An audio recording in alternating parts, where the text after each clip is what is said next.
All right, guys, this is Justin with Explain, Not Endorse. We are doing interviews with the the Black Caucus SDEC committee man and committee woman. Today we have Christian Alexander, who is running for the Black Caucus committee man, SDEC. I want to let this be known that all candidates was given an invite. All candidates had a certain time frame to reply and to say if they were going to participate in this interview. And again, this is no endorsement of these candidates. We just want these candidates to be out there with their record, what they want to do, and their priorities. So you as Black delegates will have an opportunity to know who they are prior to the actual convention. So, Christian, thank you for coming. We really appreciate you. The first question that I'm going to ask you is going to be, why are you running for the Black Caucus SDC committee man? Sorry about that. Oh, yes. Thanks for having me. I appreciate you, Justin, and I appreciate your platform. This is needed. I'm running for this because I think that I can be a difference maker on the executive board of the state Democratic Party when it comes to helping to organize and build infrastructure around the Black vote. I have been a political organizer since 2014, largely participating in Black voter activation, working from Texas to Michigan on getting voters activated and educated as to what their rights are and how they can work within our civic landscape. And here in Texas, what I have noticed is we are scattered, right? Like, if you ever seen Planet of the Apes, when they say we're stronger together and weaker apart, I think we are having a moment like that right now, within the party, within Blackness, right? With all of our rights being under attack and things like that. I think right now it is time for us to build on the infrastructure that we already have. There needs to be some upgrades made. And I think that I'm the guy to be able to usher us into that future and to put those upgrades in place and to push the party to do things that reflect the Black constituency in a way that makes them feel seen and heard. Right. So this actual seat is going to require a lot of coalition building, negotiation, differences, and to secure for if there is a rule change, if there's resolutions. Let's just say the Black Caucus is asking you to put up a resolution for reparation. Our question is, how would you build those coalitions with those other caucuses, such as the Texas Progressive Caucus that has a seat on the SDEC, the Rural Caucus? I believe they have a seat on the SDEC. But how would you, but importantly, we have, I forgot how many congressional, I think it's 38. And all of those congressional halves two representatives, a committee man and committee woman. How would you work with them to build coalitions to advance the priorities of the Black Caucus and Black voters in the state of Texas? So, I am, if anybody who knows me, they know I'm a very friendly guy, very friendly, very open. And I speak to anybody and get to know anybody. And I think that's the core of that. That's the core of coalition building, is that I'm gonna get to know these folks and get to know, like, what they stand for in their communities and what their priorities are and what they're pushing for. So that we have a baseline of being able to say, this is what I need and I know what you need. And then we can find some middle ground on how to get there. But before we get to the negotiating table, before we get to pushing and pulling, we need to get to know each other. So I think the baseline of that is me getting to know who I'm working with. Getting to know all of the SDEC members across all the different caucuses and congressional districts and things like that, to be able to build coalitions with people who are like-minded so that we can get those resolutions or, different line items that Black voters want seen pushed across the finish line. But it first starts with putting together relationships that matter, I will say, making, being a listening ear and a sounding board, but also knowing how to stand up and fight back for your people and as well as your allies' people. So just finding those people who are aligned and being able to work with them and through them to be able to get objectives accomplished. But I think the basis of that is, friendship and understanding. And I'm like I said, I'm a friendly guy. I'm a military brat, so I grew up in a very diverse environment, made friends and, traveled the world and met a different array of people who live different lifestyles and, from different cultures and things like that. And I bring that experience to this position. Now, in this actual seat, the Black Caucus Committee man seat that you're running for, you will represent on the state Democratic Executive Committee all Black Democrats in the state of Texas. And as you know, throughout Texas, Black folks live in different parts of the state. They don't just live in Dallas and Houston, these major cities. They live out there in Beaumont. They live out there in South Texas, also in the Panhandle, also. But they come with a different ages, background, political priorities, political interests, depending on where they're at in the actual state. Tell us why you're the most qualified candidate to represent this diverse Black interests of Black Democrats across the state as the Black Caucus SDEC committeeman. Well, I would say I've been doing this work at every level. In multiple spaces, and I've had to adjust and get to know and understand the cultures of these places in which I was plopped into to be able to organize communities, to be effective, and for them to have a voice, to be able to get legislation passed or whatever the mission objective was. And I think that my experience, like going back to my military experience and my college experience, going to Prairie View, going to Texas Southern, just being a well-traveled person and immersing myself in these places where I am, I think that I have a good ear for what's going on in the community. And I like to make friends. I like to go and hunker down and get to know people, know who the leaders are in these said communities, go and have lunch with them, or, do whatever things are natural in those spaces to be able to get to know those people so that when we are trying to create messaging, we are creating messaging from a source that is authentic and not something that we feel like will land. And I think that my technological prowess and my ability as a community organizer and a community builder, I think qualifies me to be able to do this because at the core of this, what we need is community to be built.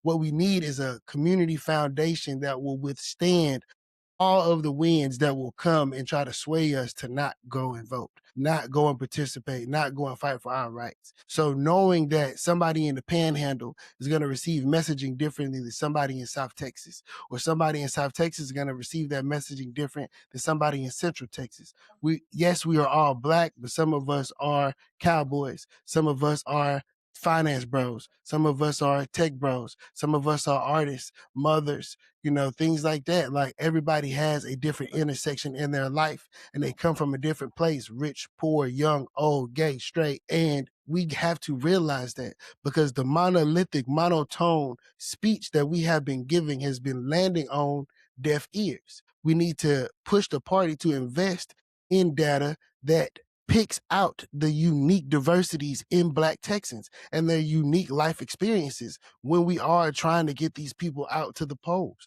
As a delegate calling through these lists, there are counties that have 0 Black delegates. And a lot of these counties have significant Black populations. And there are no delegates representing this area at our convention. That's what, like, you know what I mean? Like, how are we going to remedy that? How do we do that? And I think we do that by reaching out, making it easy for us to reach out, creating a technological infrastructure that makes it easy for us to get there, whether it not be in person. We can do it digitally, create content for those areas and things like that. But we have to be more strategic about where we are doing our data pools, how we are getting the information from the ground, and what those relationships look like in these places. And I think I'm the most qualified person to lead that initiative because This question is going to be very important. Again, this is the first time that this seat is going to be delegates from the convention, Black delegates. It's a Black caucus will elect SDEC committee men and committee women for the Black caucus. And so tell the actual delegates, what would be your statewide plan for reaching, increasing Black voters registration, voter education, voter turnout, and year-round engagement in these communities across Texas. Because remember, the seat is not now attached to the Texas Coalition of Black Democrats. It's now a seat that every Democrat, Black Democrat organization, get out the vote, PAC, Black PAC, can be now take a part and be a part of. So tell us what would be some of your actual plans for working with these groups with voter registration, voter education, voter turnout, and year-round engagement in our community. So yes, I mean, I think the first thing, and whatever is the most feasible thing to do, is we got to get everybody together. And how we do that, I haven't completely worked that out yet, but there needs to be some kind, we need another conference, right? one of my main things is that we need to meet more often.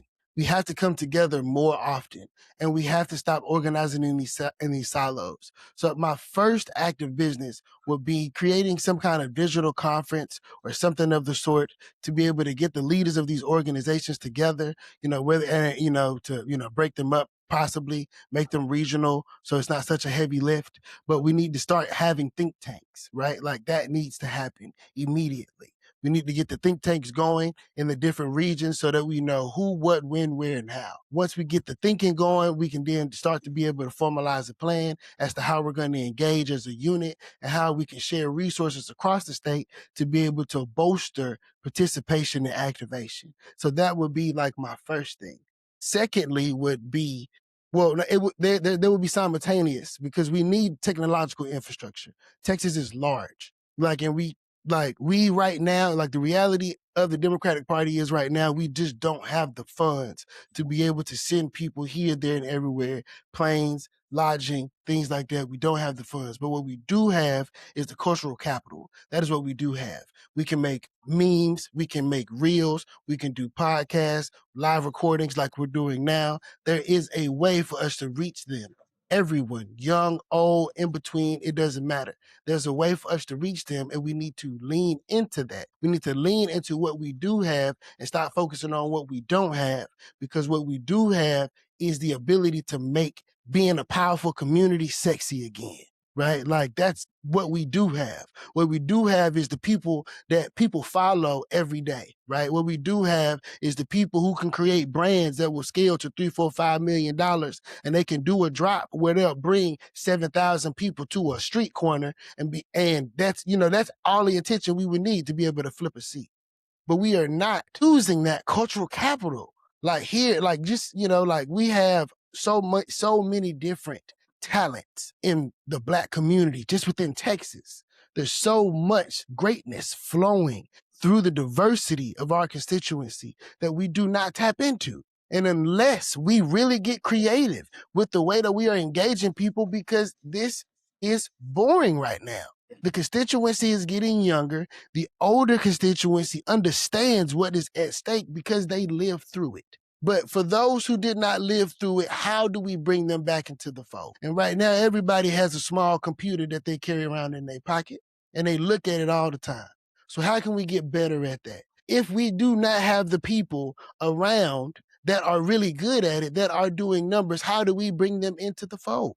Like that's my plan for statewide Black engagement, is to be able to find these different people in these different regions, connect with the people who have the influence over the people. They don't need to have the money. They just need to have their ears. And then we tap into their networks. We ask them what matters to your base. Everybody got a podcast. Everybody got a stream. Somebody is a chef. Somebody is a barber. Somebody is a lawyer. Somebody is a doctor. These people all have followings. These people all know people who have different issues. They are all involved in different intersections in life. So let's create think tanks. Let's create digital infrastructure so that we can then trickle it down into what does your friend group need? What does your friend group need? Now everybody's involved. They feel a part of the whole. They don't feel like they're sitting on the outside looking in. Now it's not a foreign thing because Ms. Johnson is having tea and crumpets on the block now, which hasn't happened in I don't know how long, because how many people can look to their left and their right and say they know their neighbor, especially young Black people. We need to be able to create a community within a community that makes people feel like I'm going to get up and go. And it first starts with getting to know the community. And the party needs to get to know the community. And we need to usher the party into an era where when we are going out and we're doing polling, and things like that, the polling reflects the demographics of the Black community in Texas so that when it's time for us to get on the ground, we are saying the right things and we are activating the right. Otherwise, we're going to continue to lose. And it starts with community. Now, how would you engage with longtime older voters, mature voters, and the Black Democratic voters, and also the younger generation of voters? Because you understand that we have two different forms of communication. Older voters may pivot to Facebook majority, a text message or calling, and younger voters are, maybe TikTok, additional forms of social media that may be very, very, very, it's not even different anymore. It's just it's an alternate form of communication that they best learn from. How would you engage with both of those segments of the voter demographics? So with the older voters, I traditionally like to take a more conservative approach, right? We want to call them, we want to show up. That's where when we create these think tanks in these various regions of the state, we would, get with the different parties to be able to make sure that our engagement with our elders is one that makes them feel seen and heard in a way that is normal to them. And I feel like that is going and knocking at their door and talking to them, right? Calling their phones, having, small brunches, lunches, things like that where they could come together because they're from a time where people were together in community a lot. They were together often. And I think those more traditional forms of communication matter to that age demographic. And they do use Facebook a lot. And there's a cross between, how we would engage the younger and the older. Because what I've learned in doing my call time is that everybody appreciates a phone call. Everybody wants to feel like they're like the people that are going to be representing them actually want to get to know them. And now making phone calls is extensive. It's labor intensive and it's costly, but that is where we will be pushing the organizations and the party to be able to help bring resources in that would allow us to be able to do that, whether those are robo dials or we can get teams of people on the phone to be able to make phone calls. We'll send text messages, uh, mailers, and things like that. And these are things that would reach the older generation and the younger generation. I'm going to lean in heavily on the digital communication, on Instagram Reels, on TikToks, YouTube Shorts. That is how they consume a lot of political information. That's how they find the different political commentators these days, from the shorts, from the reels. They find community digitally. So they're not, they're that crowd is not the one for, like breakfasts and stuff like that. Like it may get there, but right now, if you want to reach them, you need to reach them where they are, and they are on Twitch, they're on Kick, they're on TikTok Live, they're on Facebook. I mean, Instagram Live. They're not going live on Facebook. If you're going live on Facebook, you are over 30, right? That's just where we roam. But if we're talking about, 25 to 18, they exist in those technical ecosystems. And we really heavily need to lean on who are the influencers in more spaces than just political. The artist influencers, the business influencers, where, we need to invoke a sense of we care about small business, right? Like, because people are worried about their pockets, they're worried about economics.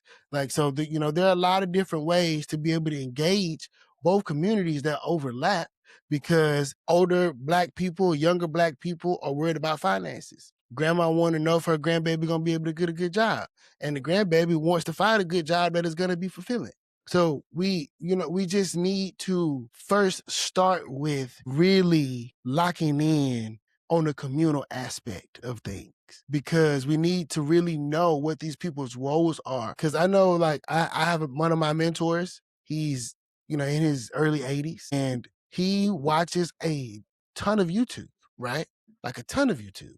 So if we're talking about advertising different things to older generations, we can even be talking about using CTV instead of spending advertising dollars on radio or, actual television, which is a lot more expensive.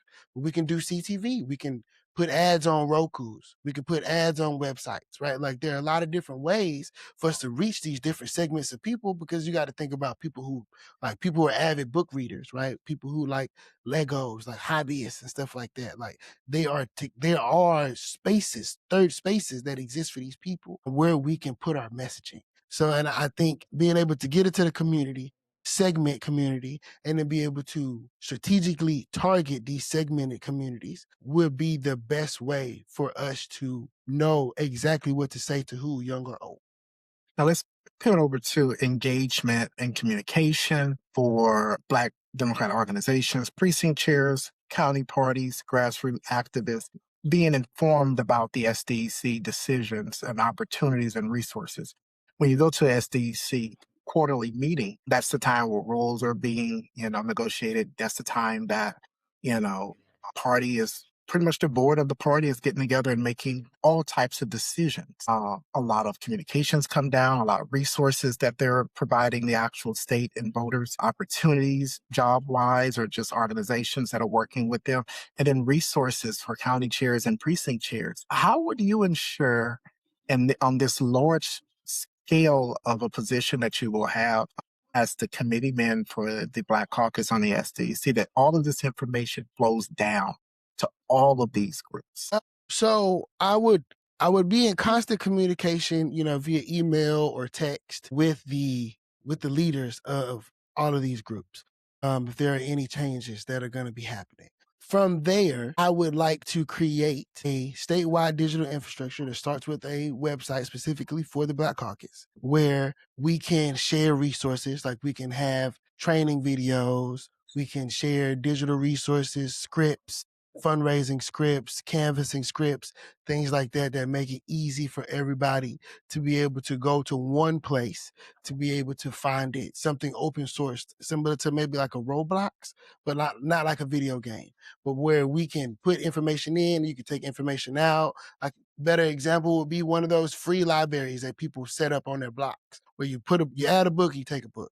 But we need something like that for our community. There's nowhere for us to go right now. We got to go to this person's Facebook page. We got to go to this person's Twitter. We got to go to this person's community meeting. We got to go to Dallas. We got to go to Fort Worth. We got to go to Plano. And it's stretching us so thin. We're already, lacking the resources that we would need to actually activate to organize at that level at a high capacity. So being able to have one space that is for us on the internet, where you can go, whether you are 13 or whether you are 83, and you can get on there and you can find the information that you are looking for, as far as what time you can go vote, where you live, maybe how you can go and get involved in your local Democratic club, how you could possibly start a local Democratic club in your area. Whatever the resource is, we need a library for it to exist that is exclusive to us. And right now that does not exist. So building our digital library of resources and communications, our third space where we can come and we can plan and we can strategize and we can organize, that is the most important thing that I could do to make sure that everybody from the top to the bottom is resourced, heard, and communicated with. Because otherwise, being two people, myself and who my counterpart would be, we are not going to have the capacity to be able to assist everybody if we don't create systems that are going to allow us to be effective. So making sure that the system works first. No great business works on faulty foundation. It fails. So we got, as they say, most businesses last 5 years. So you got 5 years to test your concept. And if you're burning money, you should stop. So right now, we're burning money. And the concept that we are currently operating on is outdated. And I think that create a community, which I've been harping on this whole time, and building a digital infrastructure, not a better one, but building a digital infrastructure that will act as a third space and a resource library are the most important things that I think, with this being a brand new role and this being something that is different in the realm of organizing Black people in Texas. Like, we are at a time right now where we can create unprecedented change. And I think that entails being able to communicate more effectively across the state. And if we don't do that, we're going to miss the mark and we're going to lose more rights and resources. Now, when it comes to a lot of the ideas, the rule changes, or even resolutions that are set forth on the SDEC, that's going to take a lot of, let's just say you want to do a resolution and get support for reparations for Black folks in Texas. That's going to take a lot of coalition building, negotiations with other caucuses that have seats on the SDEC, also with congressional SDEC committee members. I think there's 38 congressional seats in Texas. It could be incorrect. I'm pretty sure somebody will correct me in the thing, but all of those people are involved in the SDC. They have voting privileges. How would you work with them, and how would you build relationship with them to make sure that Black priorities are pushed forward on the Texas Democratic Party SDs? I think going back to going back to the similar question that we had about this, I think, one, showing up, being present, and really listening.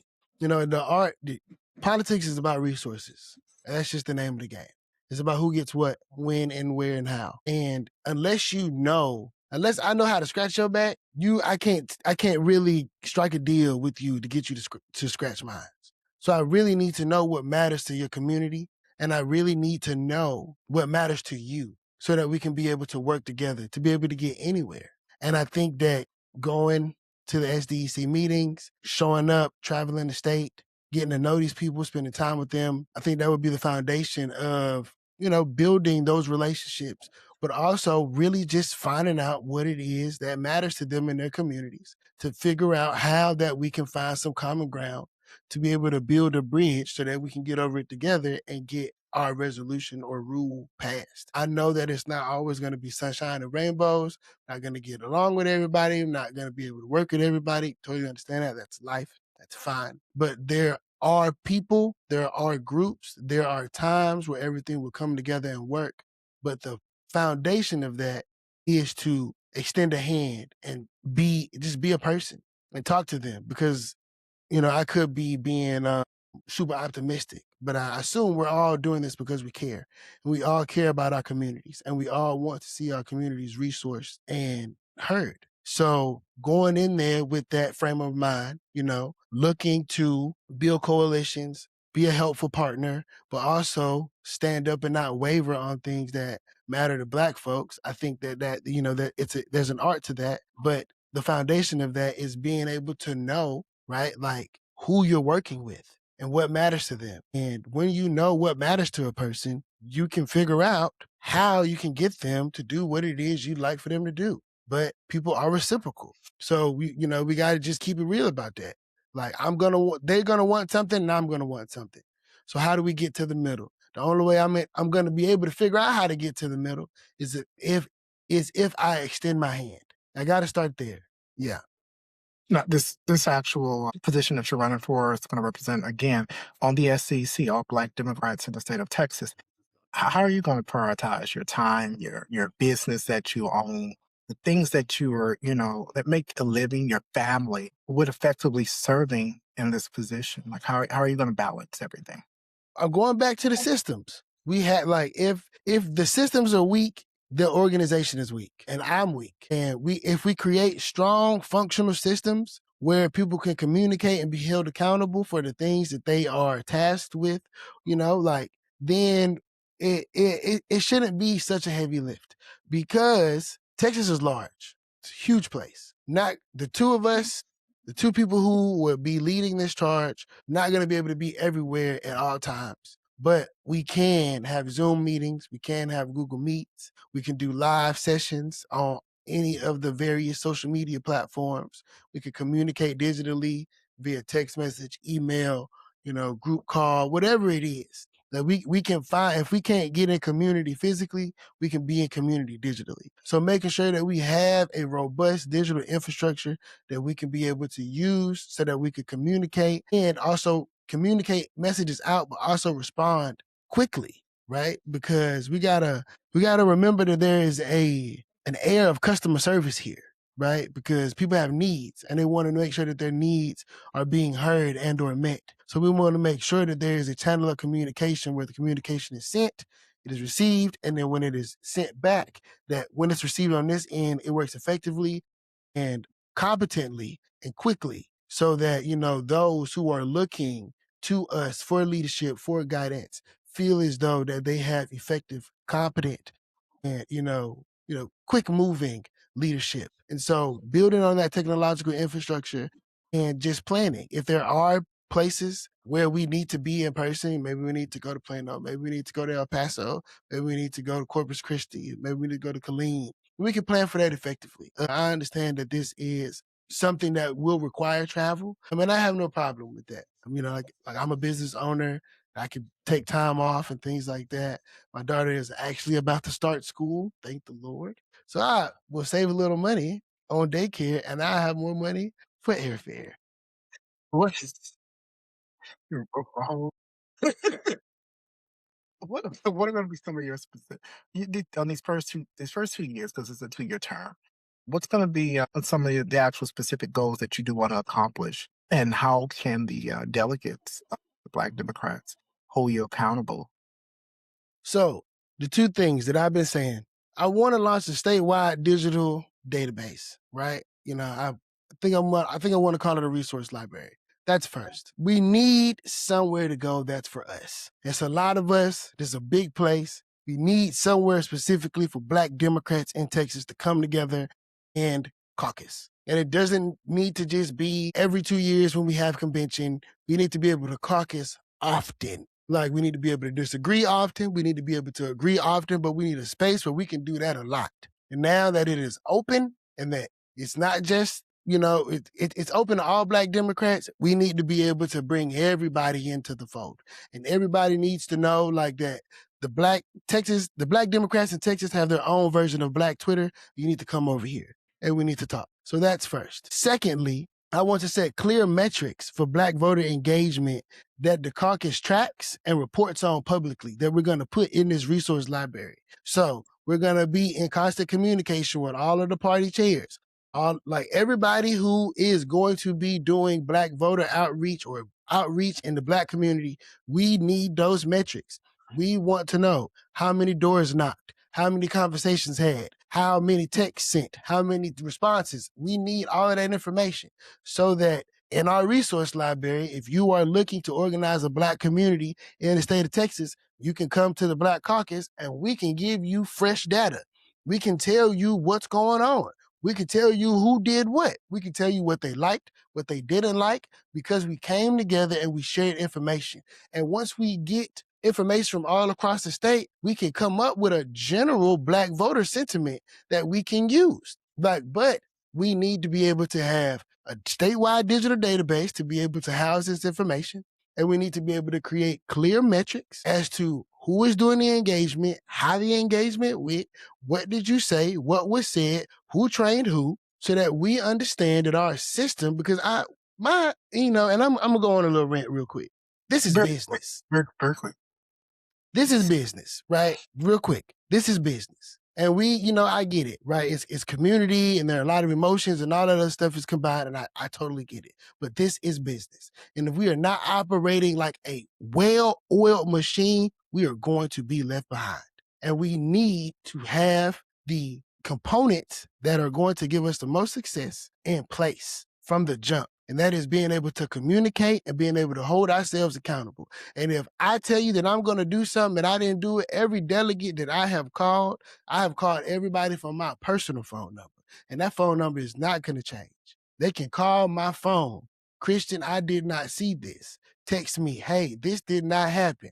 Let's go through it. So I do this because I care, and I want us to be able to do better at gathering resources for our community and to be able to spread those resources so we can live happier, healthy lives. So 2 things, digital infrastructure and clear metrics for Black voter engagement that we can be held accountable to and that are measurable and that will give us a clear roadmap to organizing Black communities in the future statewide. Is there anything else you would like the delegates to know before they cast their votes at the Texas Democratic Convention to vote for you for the actual Black Caucus SDEC committeeman? I want the delegates to know that I want to engage Black voters in a way that we have never done before. I would like to usher in a spirit of community that has been lacking in our community for quite some time. And I think that there's no better candidate to do that than I. That's just it, man. Christian's the real deal. And when we meet in Corpus Christi, you're going to understand that, there may be some bravado and, all that else that comes with, who I am as an individual. But who I am as a person is someone who deeply cares about the soul and spirit and life and health of Black people. And politics is the vehicle for us to be able to get the economic resources and the social capital that we need to be able to live viable, healthy lives and to be able to create upper mobility for our communities. And I think that this seat is pivotal in being able to do that, as the Democratic Party is our political vehicle for us to be able to achieve these goals. So if you vote for me, you vote for somebody who definitely has your best interest at heart. You vote for somebody who is not worried about what the title is or who I can sit next to or what gala or brunch I can go to. We here to work. We can party when we up. But right now we down. And I want to help dig us out of that hole. All right, guys, this was Christian Alexander, one of the candidates that's running for the Black Caucus SDEC committeeman that resides in Houston, Texas. Now, again, we did reach out to all of the candidates that are running for SDEC Black Caucus committeeman and committeewoman who did want to participate in an interview prior to the actual convention so Black delegates can understand who they're voting for and who's actually running and what they're running on. We want to thank Christian again for coming on. Thank you, Christian. Thank you, Justin. Taking his time on this Saturday. He could have been doing other things like calling you guys. But again, this is Justin from Explain, not endorsed. Remember, this is not an endorsement of this candidate. This is just to provide you with the candidate, their priorities, and what they're running for this actual position. All right, till next time. Bye, guys.